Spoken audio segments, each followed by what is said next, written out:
L'hiver joue les prolongations, la neige est encore là. Dans quelques semaines, les touristes seront nombreux à sillonner les routes et chemins du parc des volcans d'Auvergne. C'est comme apprendre à faire du vélo. Au début, on se casse la figure, et puis une fois qu'on a compris, au bout d'un moment, on sait qu'on doit pédaler, que voilà, on doit laisser avancer le fil pour qu'il s'enroule. Et une fois qu'on laisse faire tout ça, ça se fait tout seul. Viens vite, allez, viens vite.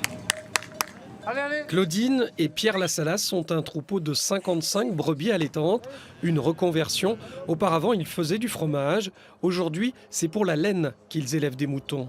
On avait beaucoup de demandes en fromage et on a cherché des repreneurs. On n'a pas trouvé de gens avec les compétences requises. Donc on a préféré laisser tomber plutôt que de faire du mauvais boulot. La laine nous demande un peu de travail, mais beaucoup moins. Et les brebis allaitantes demandent nettement moins de travail que les brebis laitières. Le troupeau appartient à Madame. C'est elle, l'exploitante agricole.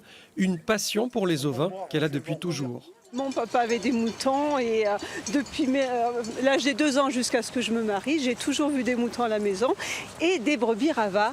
Et c'est vrai que ça reste ma race fétiche parce que c'est vraiment une race locale et c'est la plus adaptée à la chaîne des puits et à nos paysages. Allez les grosses. Rava, mais aussi Mérinos, Limousine, Bizet, Tonne et Marteau et Noir du Velay. Des brebis dont Claudine transforme la laine dans son atelier depuis 1 an.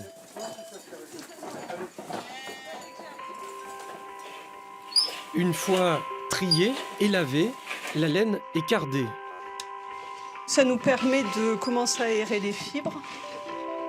Il y a des laines qui sont beaucoup plus mousseuses, donc ça nous sert beaucoup plus à faire du rembourrage. D'autres laines plus comme la Tonne et Marteau, qui est une laine qui feutre très bien. Cardage, le mot vient de chardon. L'opération se faisait à l'origine à la main avec les piquants de cette plante.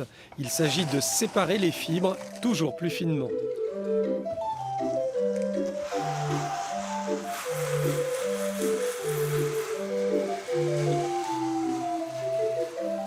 Ça passe sous le premier rouleau et ça va s'enrouler sur le deuxième. Et du coup, on le voit bien ici, que les fibres, ça leur permet de bien s'étirer. Ça les peigne, en fin de compte, ça les brosse comme on ferait avec une brosse à cheveux.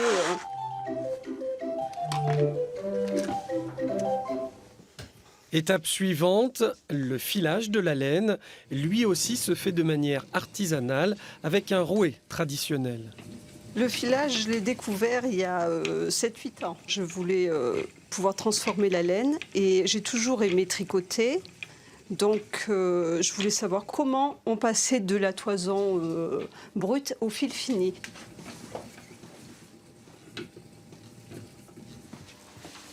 Je suis toujours très tactile et j'aime bien. Je trouve que le contact avec la laine, c'est très chaud, c'est doux. Plus la laine est douce, plus on sera tenté de l'utiliser pour le tricot.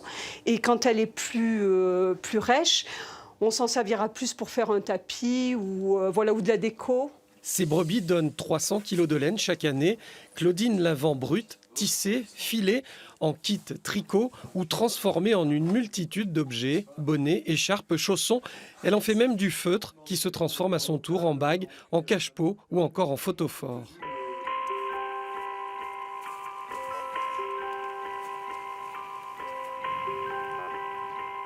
Il faut prendre le temps. Et c'est tout en douceur.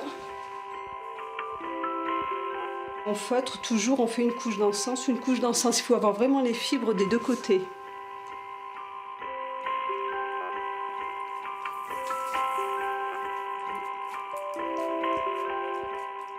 Une fois qu'on a compris ces techniques de base, on peut faire tout ce qu'on veut après. Pour peu qu'on mélange les couleurs, on obtient des choses encore complètement différentes. Un travail long et minutieux. Il aura fallu presque 1 heure pour fabriquer un vide-poche. Je reste toujours une débutante, mais une débutante qui connaît les règles de base. Donc, comme je vous disais, c'est après une histoire de mise en pratique de toutes ces techniques pour arriver à être beaucoup plus à l'aise. Des techniques retrouvées qui ont permis à l'agricultrice de créer sur sa ferme une nouvelle activité de transformation, loin des contraintes de la traite quotidienne. Elle lui rapporte aujourd'hui environ 8 000 € par an. Claudine veut maintenant développer l'accueil des visiteurs dans son atelier. Allez.